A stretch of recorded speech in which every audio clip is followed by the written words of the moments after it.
Hello বন্ধুরা, তোমাদের সাথে আজ শেয়ার করব পেঁপে দিয়ে আলু দিয়ে মাছের ঝোল।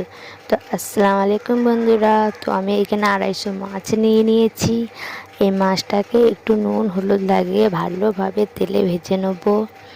তারপরে এখানে লম্বা লম্বা করে একই সাইজের আলু পেঁপে কেটে নিয়েছি। এইগুলো ওই মাছ ভাজা তেলেই ভেজে নেব লালচে লালচে করে।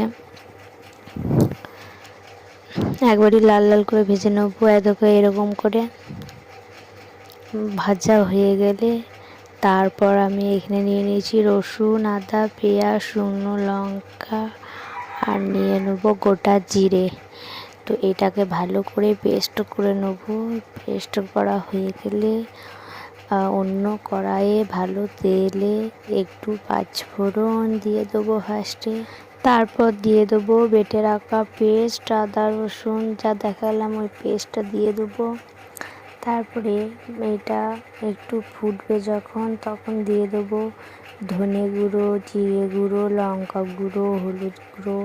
এটাকে ভালো করে কষে নেবো যতক্ষণ না গন্ধটা যাচ্ছে আর একটু।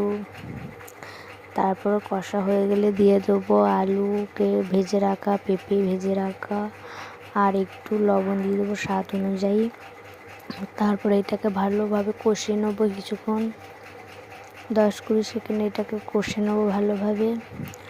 কষা হয়ে গেলে এটাতে জল দিয়ে দেবো। জল দিয়ে ঢাকনা লাগিয়ে কিছুক্ষণ সেদ্ধ করতে দেবো।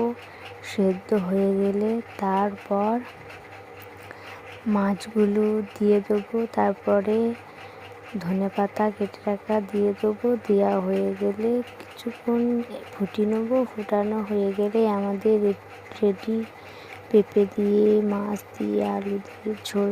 তো বন্ধুরা, রেসিপিটা কেমন হয়েছে অবশ্যই জানাবেন। টাটা।